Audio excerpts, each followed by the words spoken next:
Hi there and welcome to the Rethinking the Human Factor podcast. My name is Bruce Hallis and I'm the host of the show, and it's fabulous to have you here today.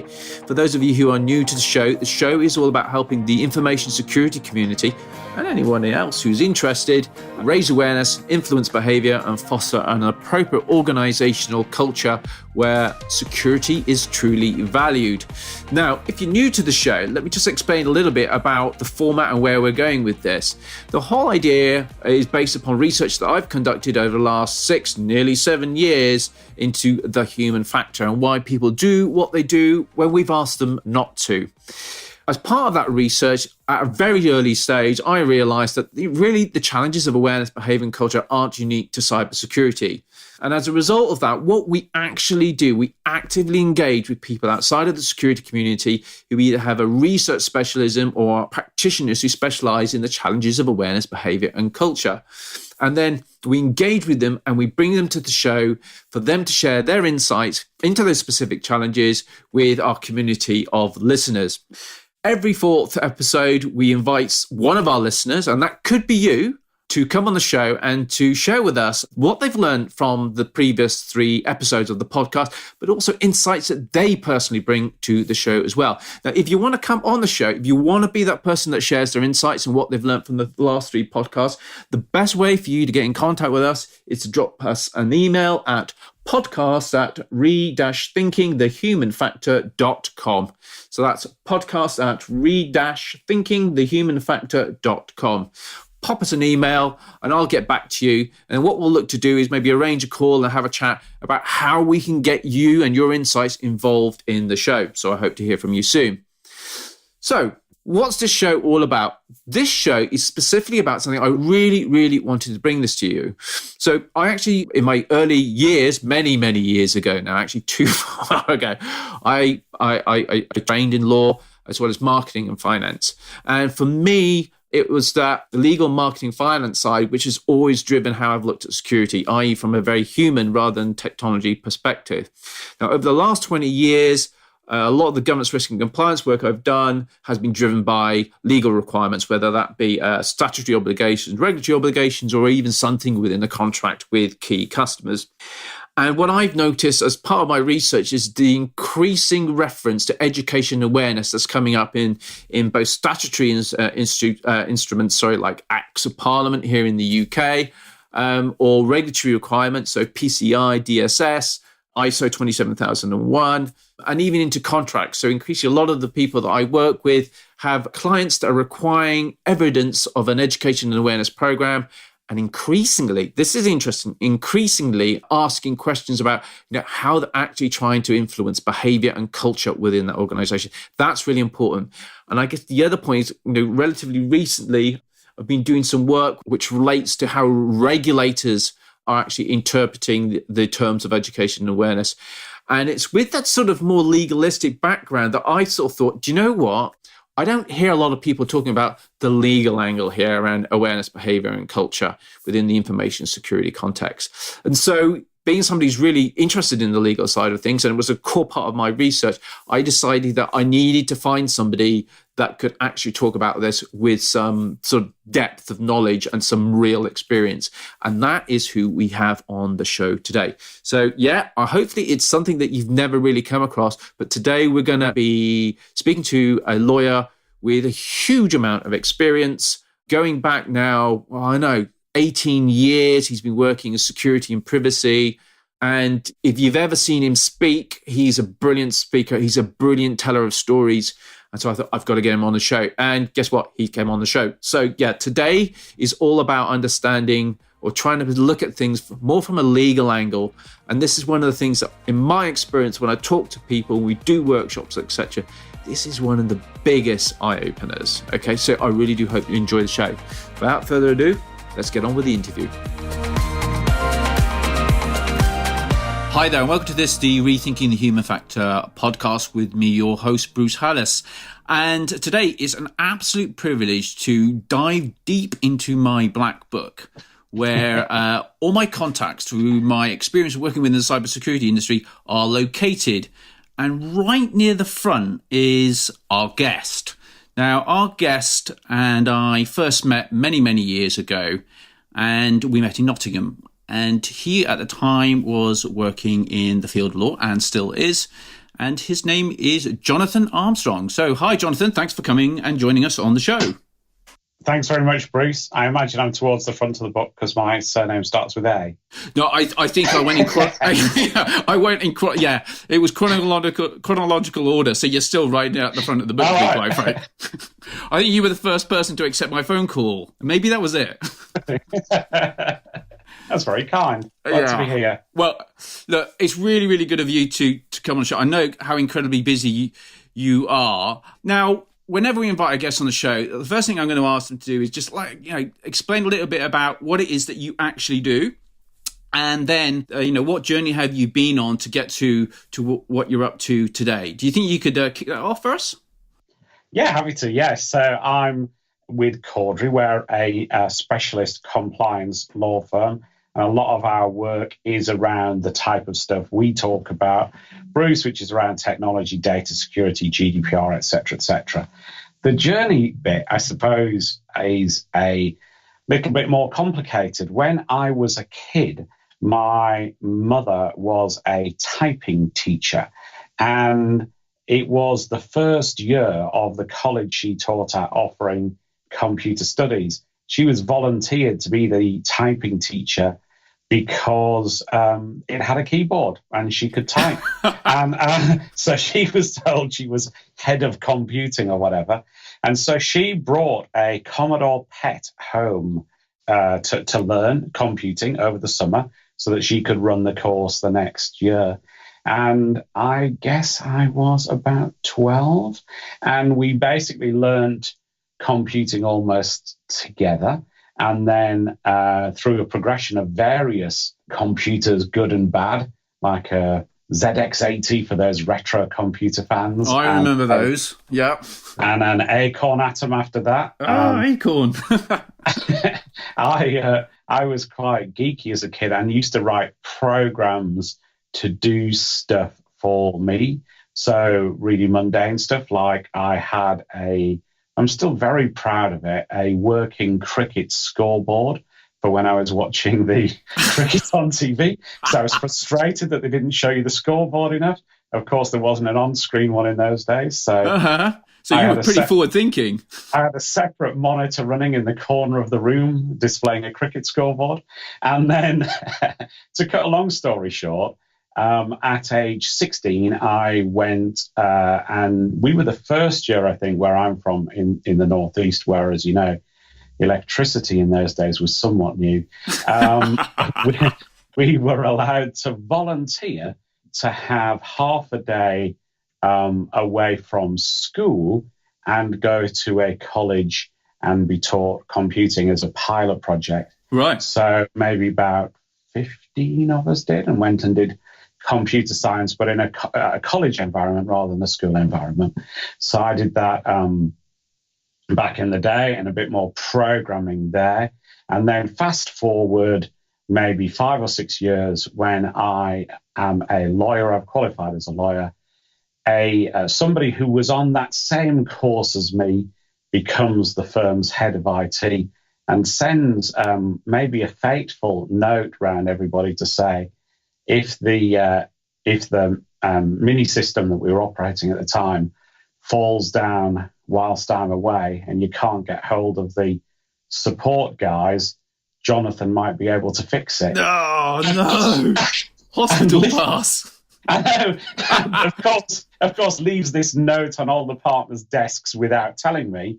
And then literally I get some partner coming in. Why on earth would Simon say you might be able to fix this? And so I had to confess my dark past as a techie and literally got my first cases the next day. So that would have been about 91. And we had some pretty tricky cases back in those days, particularly around stuff like health data, because a lot of the stuff that's now fairly commonplace these days was coming on stream then. So even in the early 90s, we had clients looking, for example, at smart stretchers. So we did a lot of healthcare work. So a stretcher where you would lay the patient on a stretcher and it would do a preliminary diagnosis of injuries and stuff like that. So for the early 90s, this was pretty cutting edge stuff. And then I moved in 96 to another firm to do that full time. And then when you and I met in about 2000, when we'd got past the Millennium Bug, which had loads of interesting technology cases around it. At the time, I was the lead external lawyer for a large insurer. So we were looking at all sorts of really interesting issues. You know, what happens if a super tanker's computer freezes when it's in the Gulf, obviously a time of conflict then? What if this tanker drifted somewhere where it shouldn't be, and all of these sort of things? So some really, really interesting issues. But I mean, I guess that wasn't by any means mainstream then. And I guess when we met in, I imagine 2001, 2002, none of that stuff was mainstream either. And I think the interesting journey for me has been to almost have something that was, I don't know, I wouldn't say a hobby, but a sort of relatively insignificant but interesting area of my practice, developed by about 2000 to be almost the majority of what I was doing, to now it being a specialty, if you like, that almost anyone claims to have, even if it's, you know, even if they're unable to switch on a computer or program a computer to give them a score for the cricket. They still somehow claim this innate knowledge of technology. And one of the frustrations now is, of course, that it's, you know, the community at the time when I first started doing this was maybe 10 lawyers. And we had a pre-internet, the Prestel. I don't know whether you're... Yeah, I remember Prestel. Yeah. So we had... Back in the day, we had a Prestel discussion group. So I'm not exaggerating to say, I think almost every technology lawyer in the UK, there was less than a dozen maybe, was on this Prestel discussion group. And the avoidance of doubt, we never ever discussed client stuff. We never ever discussed fee levels, anything like that. But you would share cases because there were so few cases. And then some of the US tech lawyers would also send you stuff over Prestel. I can remember the most interesting probably being somebody who was transcribing the O.J. Simpson trial at the time. Right. And sharing it all with us over Prestel every day.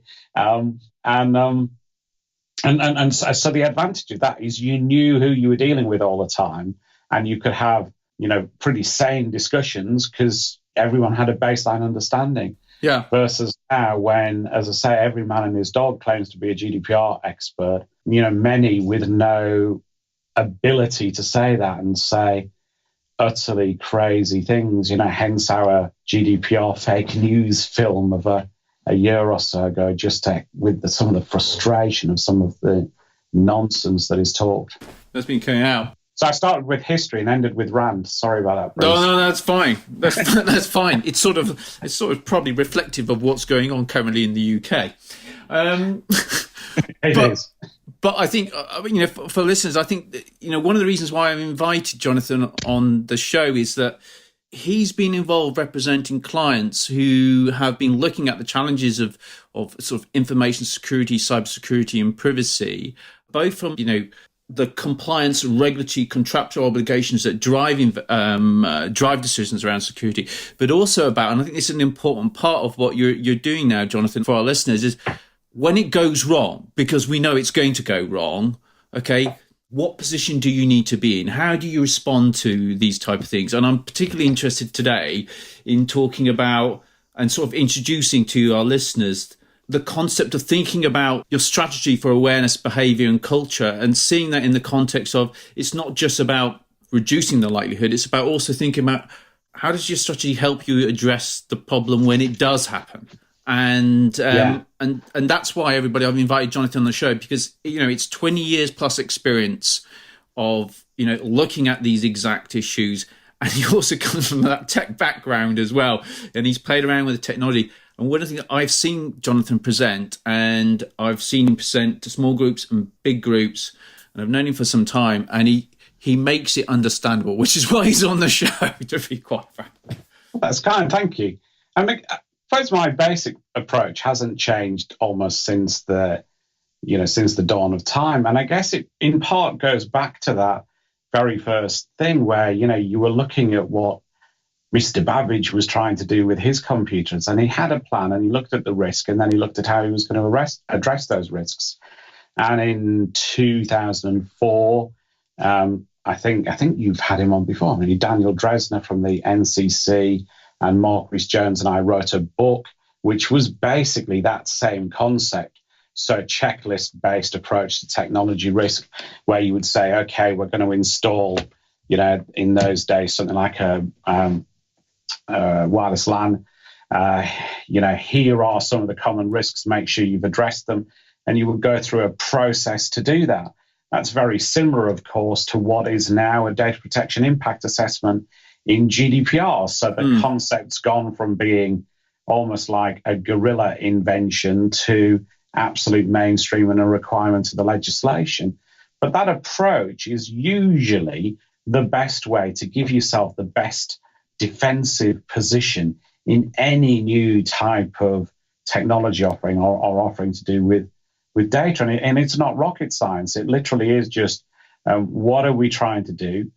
What's the minimum amount of data that we need to do that?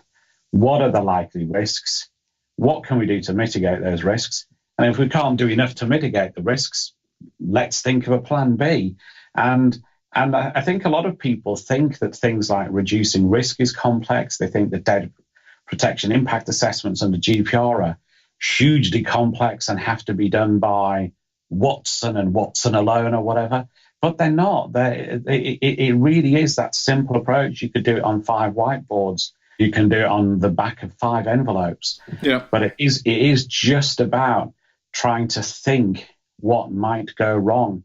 And I guess that's the only bit that maybe has some complexity. I think as a general rule, technologists will underestimate the regulatory impact, and at the same time, lawyers will underestimate the technical things that can go wrong. You need representation from both sides of the house, if you like. As we sit here chatting, it's the week of the Google fine. I mean, that's probably evidence of that, isn't it? I think it looks as if the legal and compliance people didn't know exactly how data was being used, how Android was extracting that data, how it was being sold into ad networks, etc., etc. So those disclosures don't seem, at least from what the Keneal judgment says, those disclosures don't seem to be made properly because they didn't know what was happening with the data. Yeah. And then equally, the technology guys, I think, didn't know the legal effects of how granular regulators were prepared to get in terms of which data was going where, when. Yeah. So usually you need both sides of the house to come together and talk to each other so that you can understand the risk properly from both sides of the house and think of a common way of addressing it. So I think for the listeners, I mean, the key takeaway from there is really it's about stakeholder management, isn't it? It's about making sure you've got all the right people together at the right time to be able to make an informed discussion. And it's a bit like, for me, it's a bit like when I do this podcast and we interview various people. One of the reasons why, somebody actually said, you're inviting a lawyer on the show? And I said, yeah, I am. And I said, and there's a really good reason for inviting a lawyer on the show as well. The law is increasingly saying you must implement some form of education and awareness. And I think that's where we're going to go on to next. But then it's in the case of when it does happen, when there is a breach, then you need to be in that position you've got to have your arguments almost constructed pre-breach so that you can respond effectively to a breach, and a breach will eventually happen. And most cybersecurity strategies now are based upon resilience, and they've moved away from this. It's about prevention. It's a recognition of the fact that it is going to happen. So you've got to have all the stakeholders together. Otherwise, the example you give of the Google case and the fine this week is, the technology people don't really understand the granularity you were talking about of how far the regulators are willing to go, and they don't actually really understand what the maybe a bit strong, but maybe they don't fully comprehend what the statutory obligations actually are and what the different terminology within the statutory obligations means. And then on the other side, you've got the lawyers who don't really understand the technical side of things. And I don't think that, I think when it comes to education and awareness, there is that as well. I do wonder, and this is why I've sort of invited you on the show, how much engagement goes on between those responsible for raising awareness and influencing behaviour, embedding security within an organisation. So that's traditionally your education and awareness manager, and they would report into a CISO. How much understanding, how much time they've given to the actual legal side, and I think that's what I wanted to sort of really cover with you today. And have you just got any thoughts in that particular area, or and any experience that you're able to share without obviously mentioning any client details? Yeah, I mean, a couple of things. I mean, firstly, obviously, I just have to say some of your friends ought to be on the naughty step for their comments on lawyers. Secondly, I think you're right about your position is always much better if you've got a rational plan for reducing risk. So what you will find, I think organizations have to be very careful about their interaction with regulators. I think we've seen from some cases, talk being one, for example. You can't try and bamboozle a regulator with, I know the technology, you don't. You can't say, as one recent case says, you can't say this guy's got as much data protection rights as a member of the Taliban. You can't tell a regulator to stop sending you harassing emails. But what you can do, and I would say this, wouldn't I, through lawyers who know this space, is you can have a dialogue with regulators when you're in trouble. And one of the main things that stops a bad situation getting worse is if you can show them some sort of planning. And we've had cases, it's a bit like maths at school. We've had cases where a client's done a decent assessment of the risk, but got that wrong.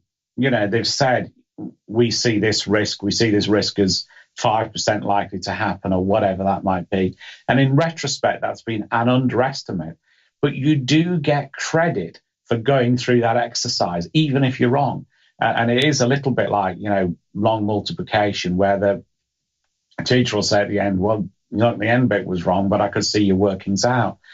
So you needn't be afraid, I think, of doing these exercises. There's often not a perfect answer. And back to your point about this involvement of legal and training, I mean, I think one of the things that may be only the benefit of GDPR is that it has got teams talking more. We find in our world that that both sides of the house come together unwillingly, either as part of a GDPR project or after a data breach. And it is astonishing sometimes how people behave, particularly in a data breach, in that there is always a really odd dynamic in the room. But usually those data breaches that are managed well bring people together. So I often see more cooperation between legal and trading teams, etc., after an incident. It's a shame that it takes something like that to bring people together around the same table, but in my experience, that is often the case. But I think things are getting better. I think that a lot of, and again, this is probably GDPR, it's probably the level of fines. Again, I see more decent training in organizations, not just an off-the-shelf, can we buy some online training for £1 a head? I see more decent training. We've obviously been involved in some really good workshops where you've got people in the business to work together more, to understand the legal risk, to understand the technology, I do think that we're better now than we were 10 years ago on this. Right. Okay. So really what you're saying there is that in your experience of working with organisations that have had breaches, but also in terms of being in your position, there'll be an amount of knowledge you have of other cases which you might not necessarily have been involved in. The people that have managed those incidents the most effectively have had a plan in place? Yeah, I mean, the very best are those that have done a rehearsal, almost always. With the exception of those for whom it's breach 3, breach 4, breach 5, they're pretty good at it by then. We had a client, for example, this isn't a plug for our Data Breach Academy, but I'll mention it in passing, who had a breach shortly after they'd been on a full day data breach simulation that we'd run and they'd come along to, and they were super organized. Most breaches happen over a weekend. You've got 72 hours under GDPR. That includes the weekend. We've had some crazy people saying, 72 hours doesn't include the weekend. My favorite is somebody said, yeah, well, we're a US corporation, so it's clear under GDPR that 72 hours doesn't include Thanksgiving. And you say, okay, where on earth in the regulation does it say? And by the way, it doesn't include Thanksgiving. Yeah. And we've spoken to our US attorneys who've assured us that's the case. You think, where do you get these people from? But you do need to move quickly and you need to be organized. And in most cases, I'll give you one example, which is an extreme example. I've seen a case where 2 German people are on the breach team, where the external counsel, we say to them, how are you 2 guys getting on together? Have you done this particular task? And they say, we've not yet been introduced. I kid you not. And we say, well, you're both German guys. You're working for the same company. We thought you'd know each other. No, we haven't, and we would ordinarily need a formal introduction, and thankfully it was a simulation rather than a real breach. And we said to them, look, guys, you're 72 hours under GDPR. You really expect external counsel who's never met either of you before to introduce the 2 of you, and they said, oh yes, please do so. And they both almost said it at the same time. Yeah. It's, to my cultural understanding, too odd for words, really. But you do get issues like that, not to that same extent, but oftentimes people, because a good data breach team will draw people in from the tech side, from the legal side, the regulatory side. Might be press, might be investor relations, might be HR. There are people who don't really know each other and they're thrown into one room and told to make decisions quickly. And usually you can only do that if you've rehearsed or if you've got some goodwill in the bank. Yeah. Yes, so undoubtedly the people who do this best are the people who've practiced. And it's a bit like, I think you even know this, Bruce. Did we even play golf one time together? No, I don't play golf. I would have been the caddy. I'm a very, very poor golfer, but I used to have an extraordinarily good golf coach who's coached, people to win the US Open, etc. Right. And he was all really, really into muscle memory. You've got to do something subconsciously that's better than you can do consciously. And you drill that in. And data breaches are like that as well. You've got to have that muscle memory. You've got to know that if this happens, then I call that guy, then I pull this data from here, then I can access this. You can set up your systems to manage data breaches. You can use technology to help you manage that, help you do the triage, etc., etc. You've got to have a process to understand where to gather data from and an ability to make decisions really quickly. Yeah. Without having to check them round 1,000 people. So to give you one concrete example, We've seen clients, you've got 72 hours. They'll spend maybe 8 hours redlining a press release and sending it around themselves to get buy-in from different people in the business. Right. You should have a press release ready. Yeah. We tell clients, you've got a breach folder, you've got a crisis management folder, whatever it is.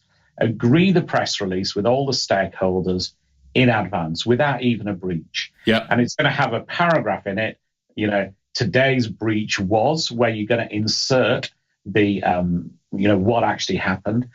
And then we say to clients, now you've got to change your default settings. Anybody can stop that press release going, but they have to make a physical act to stop it going. If they don't, we've all agreed it in advance. We've all agreed that if a breach on this magnitude happens, the press release will go. So it then requires a conscious decision to stop it. And in most cases, organizations are far better off when they've reset that default to action rather than inaction. Mm-hmm. So with a view to, I guess the majority of the listeners to the podcast going from an education and awareness perspective, what role does education and awareness play in terms of how a regulator might look at a breach? Asking the questions. I mean, giving the example you gave, which is really a top level risk assessment. Say, well, have you thought this through? Have you done the risk assessment? Have you identified what your appetite for risk is? Have you identified the appropriate controls? Did you at any point think that somebody might not comply? For our listeners, for you from a legal perspective, if you can imagine yourself maybe representing somebody, what is it that they ought to be thinking about, the relationship between the breach and what they've been doing in the past in terms of education and awareness to reduce the likelihood of that breach happening?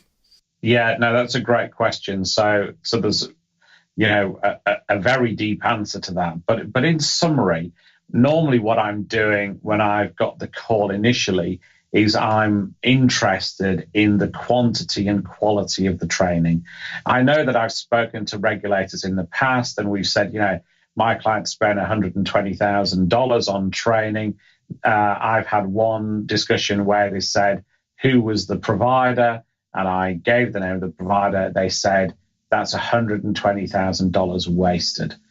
We don't like their courses. You're not going to get any credit for them. Wow. Okay. So if you do online courses, number one, look at the quality of the provider and their reputation. Regulators know the people who are delivering, cheap as chips training, and you'll get no credit for that. So why bother spending that money? Even if it's half the price of a proper training provider, it's not going to have any effect at all. Yeah. Secondly, as a general rule, if the training course mentions PII and it's meant to be on European responsibilities, discard it immediately. PII is a US term. It's going to suggest that the course is US centric.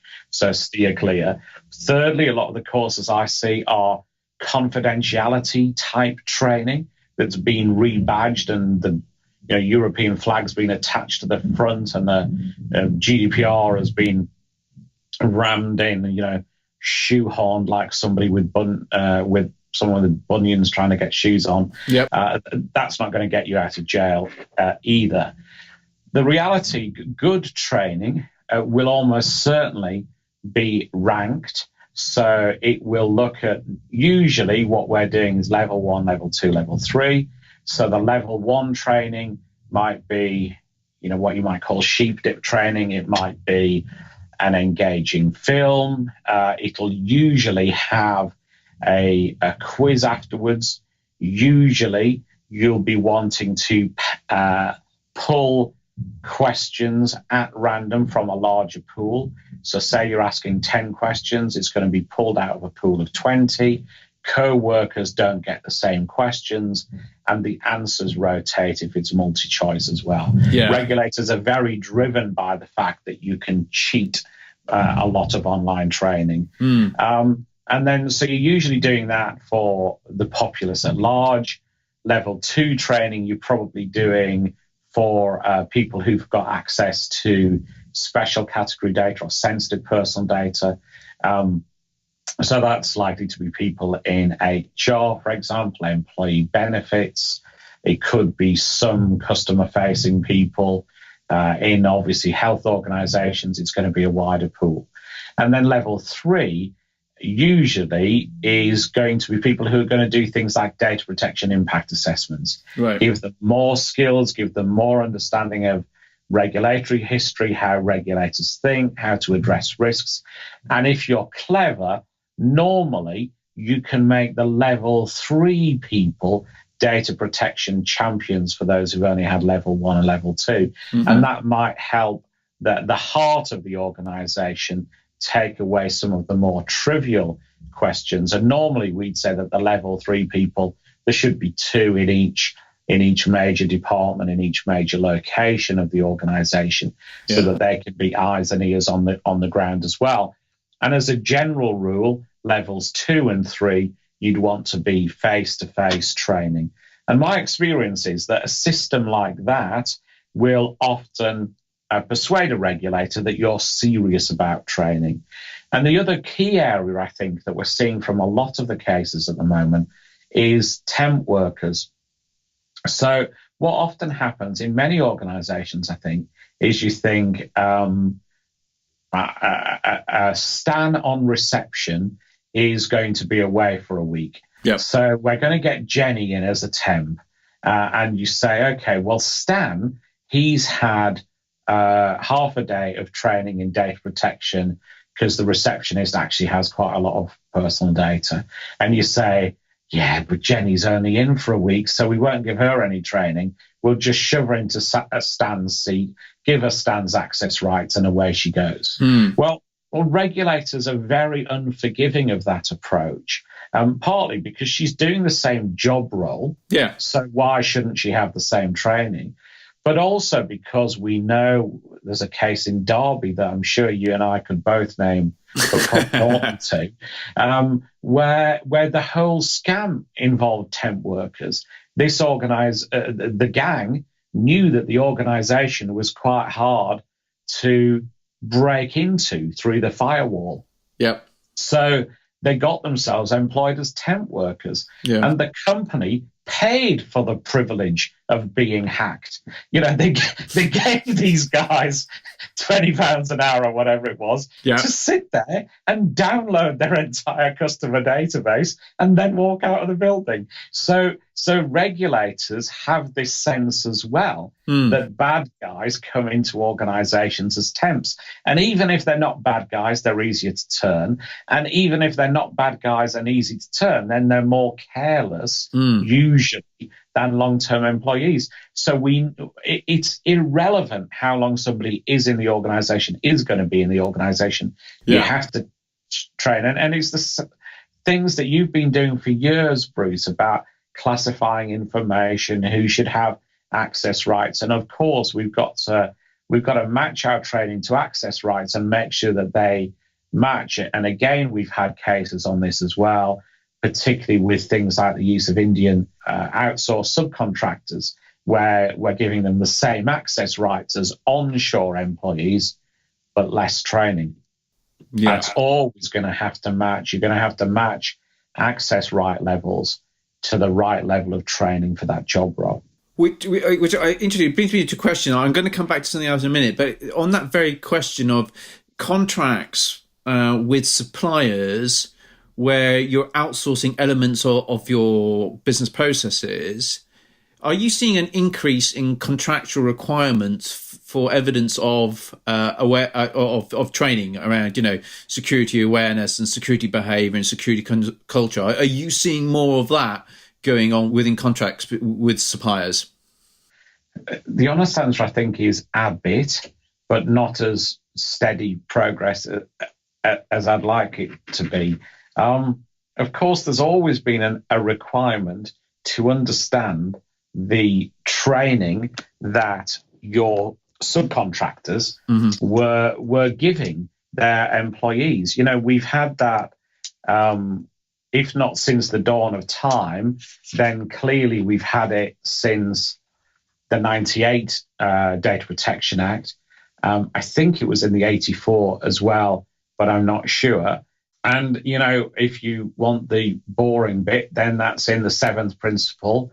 And it says, the data controller must take reasonable steps. This is the amplified 7th principle, if you're really into it. The data controller must take reasonable steps to ensure the reliability of any employees of his who has access to the personal data. Yep. And then it says that if you're having data processed by a data processor, then you have to make sure that those obligations that you are under are carried across to that processor, rather than read out the section. If anyone's geeky enough to want it, yep, email me. So that's been there since at least 98, I think earlier. People have ignored it. I've had debates over the years with processors where I've said, show us the training requirements of your employees, and they say, you're just being nosy now. And I've said, no, I'm not, and pointed them to the relevant principle. And then they've come back and said, yeah, we don't do training, but you only pay us 10 quid for this. And literally brazen it out and say, find another provider. And the honest answer is some clients have found another provider. Some clients have said, well, skip it. We're not going to get anywhere. And we need to use that sub-processor or processor. Mm-hmm. So this has been a problem, since I started, I think. Yeah. And I think it's getting slightly better. What's probably getting better is those organizations who signed up to binding corporate rules. So a number of the major data processors have signed up to binding corporate rules. I think that's a more reliable judge of commitment than a privacy shield. Mm-hmm. And I think a lot of those organizations that have signed up for BCRs have put a commitment into training that is, more robust. But there's still, I would say, it's very, very rarely volunteered, the amount of training that a business has done, even with people who are handling very sensitive data like health data. Yeah.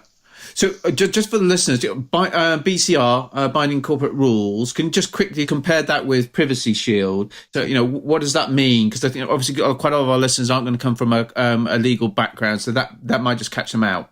Yeah, so there are basically 3 ways of transferring data out of the EU. There are more, but let's concentrate on these 3. One is called standard contractual clauses, sometimes called model terms. Second is called and they're a set of standard agreements, if you like, that you sign up to. Second is called Privacy Shield. Privacy Shield replaced Safe Harbor, a scheme that was struck down by the European courts, and it's effectively a commitment that a US corporation makes to a US government entity that it will effectively observe EU data protection standards for any data that's transferred from the EU to the US. And I'm oversimplifying all of these. And the third is called Binding Corporate Rules, which is effectively an EU-based system. So what would generally happen is a multinational organization will make a commitment to a lead data protection regulator to obey certain data protection standards. Usually they'll commit to doing that across the enterprise. So their Indian operations, their US operations, their Venezuelan operations, and they will register those commitments with the EU data protection authorities. Right. And since May 25th, we've got a slightly different way of doing BCRs, where effectively it's more likely to be a more binding commitment across the whole of the EU. So the BCR thing has been quite slow on take-up. Round about 100 businesses have been through the BCR process. It's hard to get metrics because the new system doesn't seem to be telling us who's been approved or not yet. But it's certainly becoming a more realistic way of making data protection commitments. And at the same time, of course, because of people's use of outsourced services and cloud particularly, you have to look more carefully at these type of rules and regulations, because putting data from the EU into a cloud provider counts as a data transfer unless you're using a geographically centered limited cloud within the EU. Okay. So going back to the point about the regulator and how the regulator looks at your efforts in terms of education and awareness, does the regulator see a difference between an organisation that might very well see, put everybody through some very, vanilla training, everybody gets the same training, and but you get the training and maybe you make an affirmation that you're going to comply with the training and the policy statement during the training. Do they make a difference between that and somebody that training that then does competency? Because I think that's what you suggested.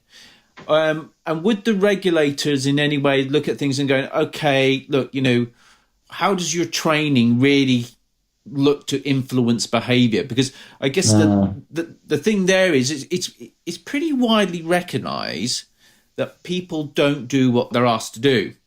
And it's interesting because Cass Sunstein over in the US, I mean, he's quite renowned for his work in the behavioural science perspective, but he actually came from a legal background. And it's interesting because, when I look at that, I mean, I trained initially in law as well many years ago, but I didn't have the common sense that you had to carry on.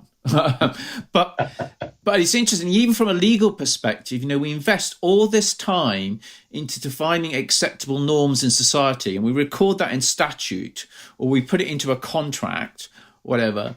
But there are always people that don't comply. I think that's right. And we also have to look at the overall messages as well.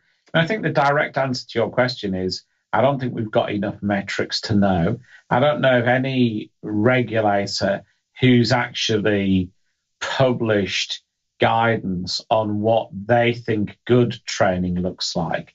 It's more often the case that they'll tell you what bad training looks like and that you're not getting credit for it. But sometimes you've also got to look at the surrounding messages as well. So, for example, on the good side, there's a US case. It happens to be about bribery rather than data per se, where the organization was telling this individual to go through training, but there's also micro messaging along the way, which is saying, our culture is important to them. Important to us, do the right thing.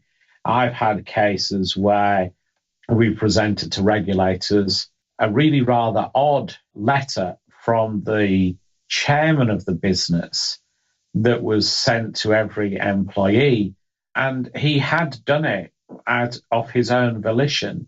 He hadn't involved corporate comms in the business, and corporate comms in the business were horrified by this thing. It had a couple of typos in it, didn't follow the right corporate colours, etc., etc. Yeah.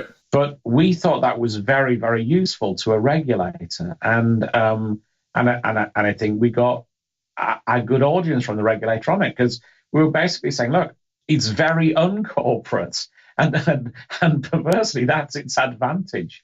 It's something that looks like it's from the heart, looks like he's got up in the middle of the night and decided this is what he wants to say to people. Yeah. And the fact that it wasn't filtered through corporate comms and wasn't polished and wasn't on the right paper, doesn't that just show how much more genuine and authentic these thoughts were? It clearly wasn't anybody telling him to do that from corporate comms. Yeah. Because it was like garlic to a vampire whenever you mention it to them. Yeah.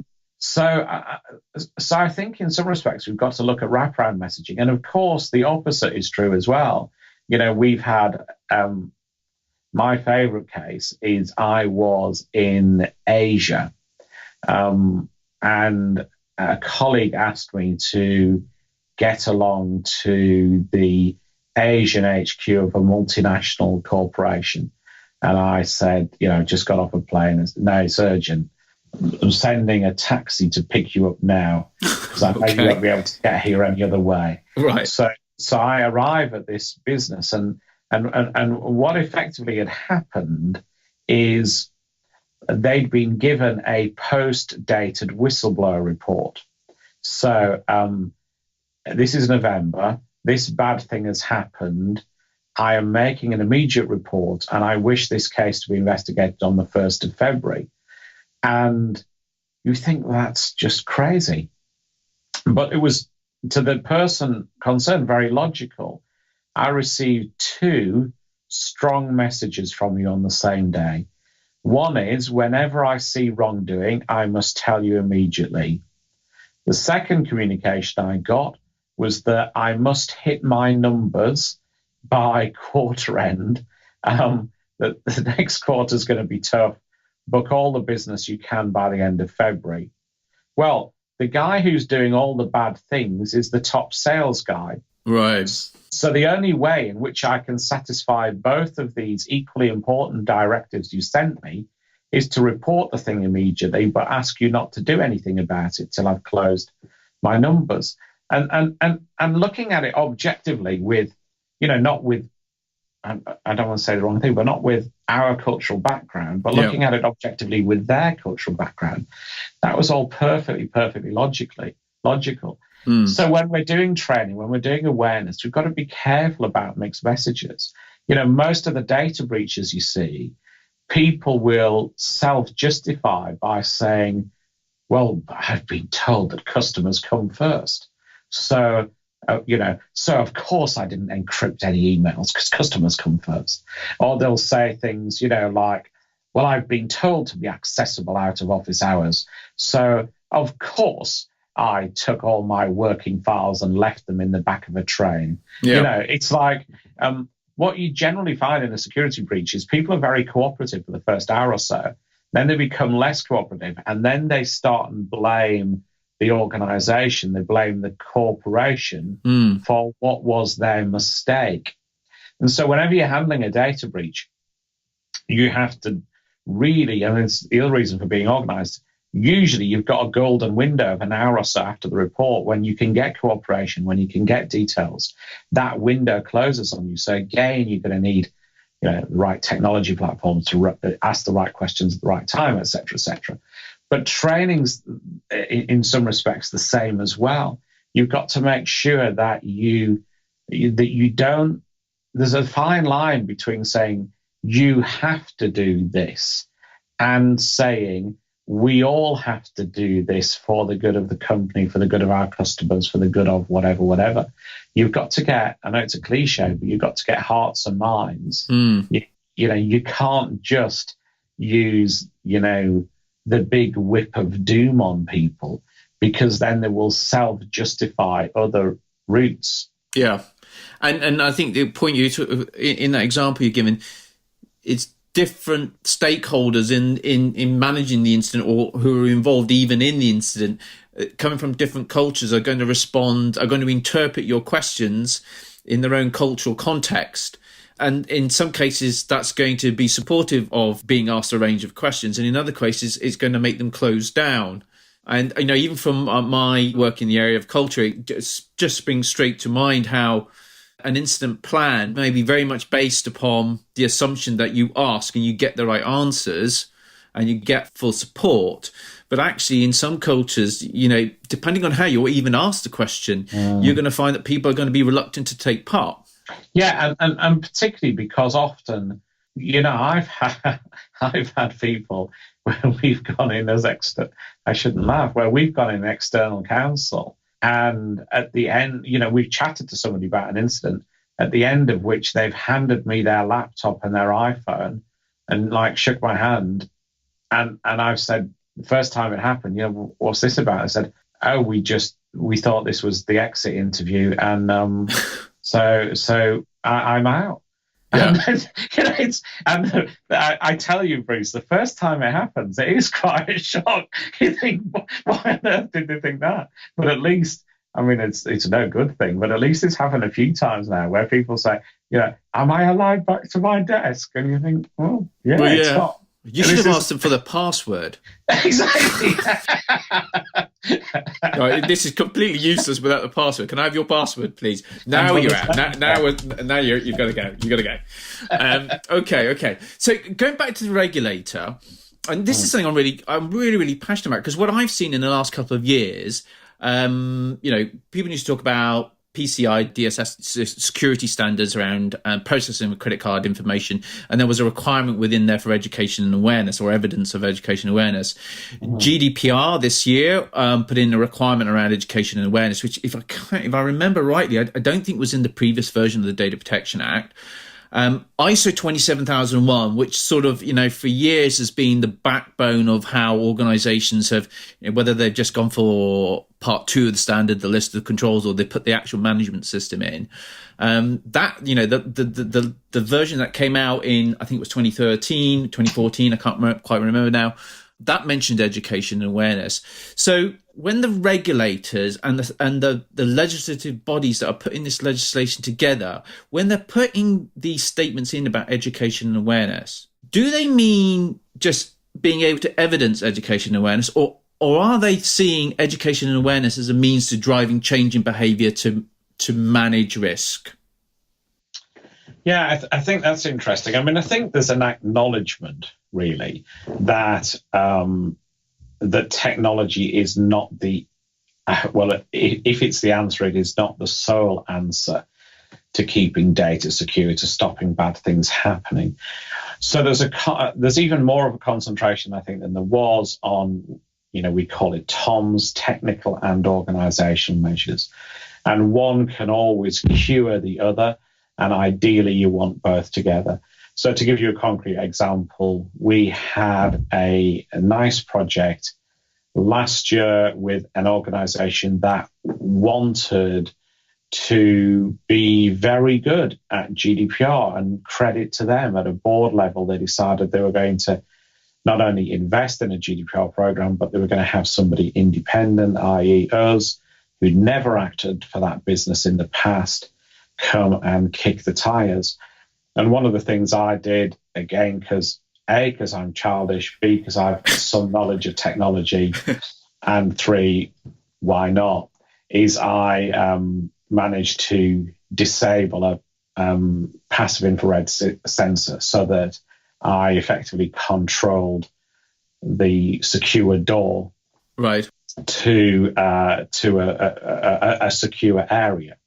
So they always made a great play of saying, if you want to go to the bathroom, then ask us and we'll pass you out, and somebody will stand and pass you back in.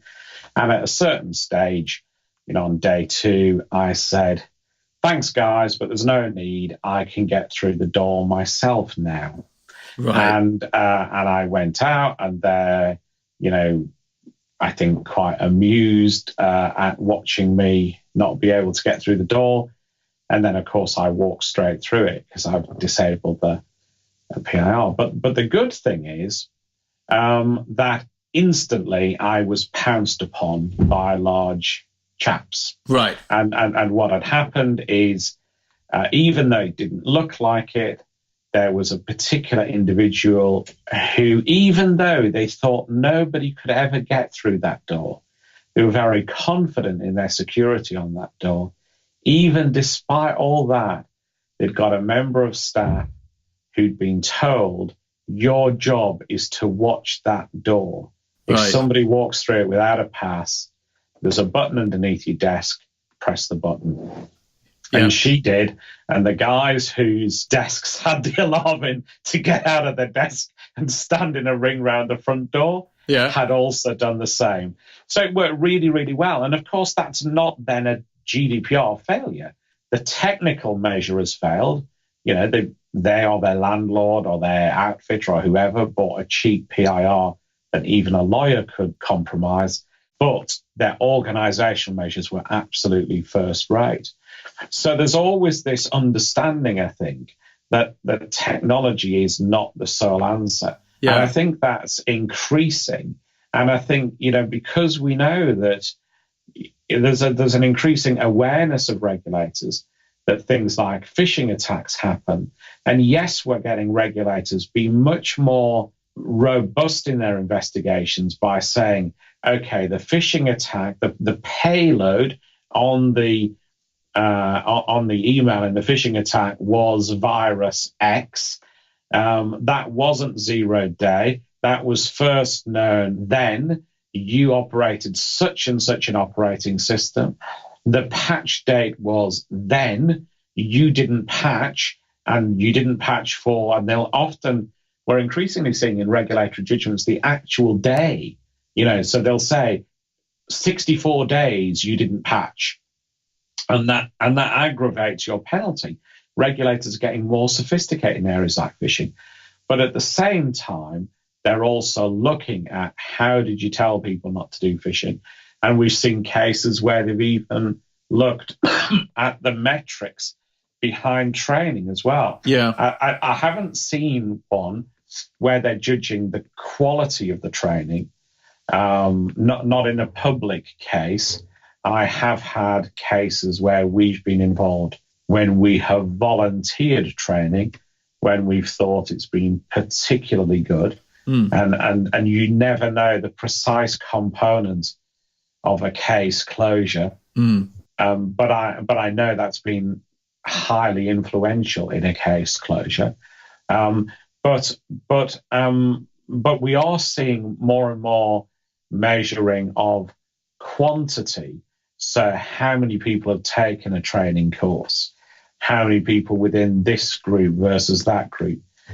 And usually we will recommend to clients that if there's any training failure, try and make a commitment to fix that within that 72-hour window. Yeah. If you can start the retraining program in 72 hours, that is achievable, actually, particularly if it's a small group that caused the breach. Yep. Then I think you will get a materially better outcome from a regulator. And I think that's what's really important. And one of the reasons why I wanted to get you on the show. So, for all the listeners, it's this sense of making the choices, the choices you make about the nature of the training you deliver and the nature of where you raise awareness, how you're going about trying to influence behaviour to comply with your organisation. That process of thinking it through and making those decisions, in effect, it becomes something which is materially helpful for somebody like yourself, Jonathan, when it comes to putting your best foot forward when an incident does happen. Now, whether that's with a regulator or with a customer, or you're sat in front of, I don't know, the Senate or the parliamentary committee, it's the thinking that you go through to decide what training you're going to deliver, what awareness you're going to do, how you're going to drive behaviour within your organisation. If you think it through and you can demonstrate it, that's to me seems to be much more defendable than you've sort of randomly chosen things. I mean, I think it's a great example. We've just done a blog on this, which is cheap training. And funnily enough, I used the phrase cheap as chips, which you use. Really? Yes. And it's that sense of the value that's placed upon training. Yeah. And, often it is a decision, which is how cheap can we get this? You're exactly right. And people often buy it as a commodity. And nearly always that's a mistake. We always, almost anything we buy solely on price is often not the best, isn't it? And it really is a false saving, because, if you get, as I say, a client with $120,000 investment, the regulator says, yeah, we don't like that course. You don't get any credit for that. We're going to effectively say that course never happened. Yeah. Then that's on no calculation is that a saving of money. Yeah. Particularly, we already know we've got a fine of 50 million under GDPR. If you work out, the consequences for any organisation, and I know this is a repeat from many, many podcasts before, but the consequences are 4% of turnover now. It's not marginal. And things like that will not make the difference between 0 and 4%, but they might make the difference between 0 and 0.5%. Yeah. And to be honest, anything more than 0 is going to be consequential for your organisation. Anything other than a non-public case closure will almost certainly, the damage of that will almost certainly outweigh any saving you've made on training. Yeah. Okay, I think that's probably a great point to finish off today, to be honest with you, Jonathan. It's the conversation I have with people all the time. I mean, I can remember doing a workshop out in Stockholm, and somebody was talking to me about the challenges of trying to to get to get appropriate funding to do training, and how they were constantly being pushed back on that investment. I know the Swedes, I believe, have a saying that says, "Money, money, money, it's a rich man's world." I believe that's a well-known Swedish saying. But it's all true. Abbott. Yes, very. Yeah, you see now, everybody. This is the reason. One of the reasons why I love speaking to Jonathan. He does tend to be able to pull things. In fact, Jonathan, just to let you know, some of you will know that I set up something called the Analogies Project, and Jonathan was quite a fan of analogy and uses analogy very widely. Actually, whenever even if we just have conversations, you're very good at drawing an analogy between certain different contexts or using metaphors, etc. And it doesn't surprise me you brought in that Swedish one there. I will try. Yeah, you will try, and you do succeed. Anyway, Jonathan, look, it's been an absolute pleasure to have you on the show. Thank you very much for giving us your time and for sharing your thoughts. My pleasure, Bruce. Thanks again. So I knew before I had to chat with Jonathan that I was going to really, really enjoy the show.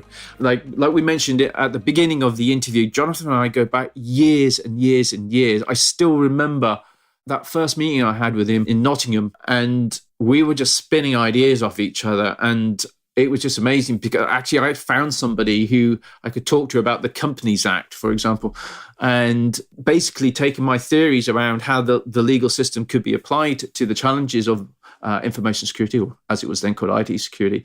And I actually go, oh, okay. And he was responding. We were just bouncing off each other with ideas and interpretations of the law and real life practice from a security perspective.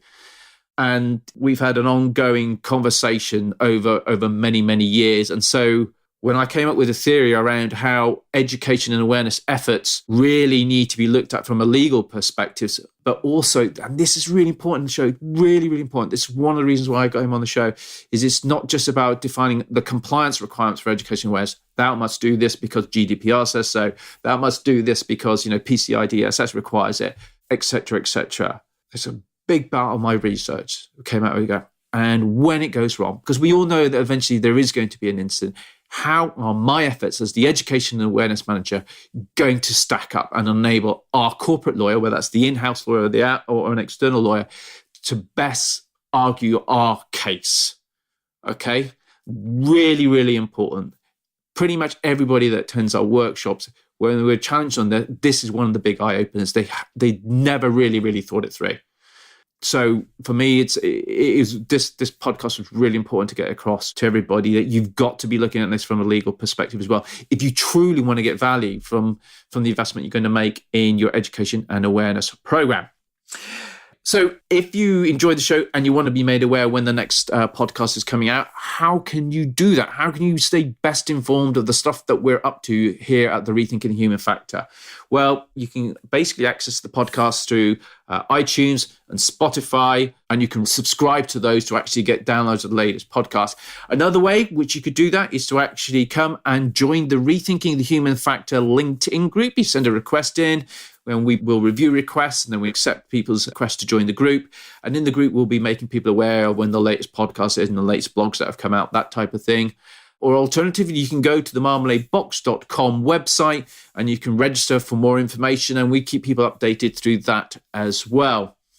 So who do we have next on the show? Well, the next person that we've got on the show is a gentleman who turned a life experience around identity theft into a range of content which has enabled him to basically take the story of his own personal identity theft and he takes it out to audiences around the world, within organizations or more broadly across the general public, to help raise awareness around the issues. Now, this gentleman is probably somebody that many of you might have heard of, and if you haven't heard of him, it's definitely worth going and have a look at the work that he's up to. His name is Bennett Aaron, and he's a comedian. And the reason why we got Bennett on is that often people talk about comedy, and it's important to engaging with people. So I thought, hey, do you know what? Let's go and have a chat with a comedian. So yeah, next show, we'll have Bennett Aaron on. Finally, just to let you know, if you're really interested in these insights in terms of awareness, behavior, and culture, the new workshop and course program that I run specifically around Rethinking Human Factor for 2019 is up.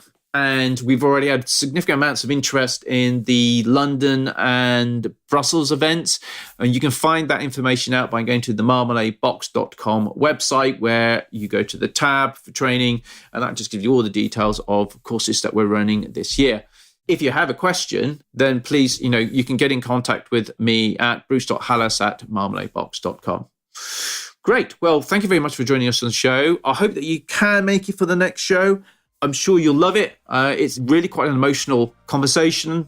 Our guest really comes from a very deeply emotional space in relation to the issue of raising awareness around, in his case, privacy and the importance of privacy and the impact of privacy when it goes wrong. Thanks very much. Catch you soon. Take care.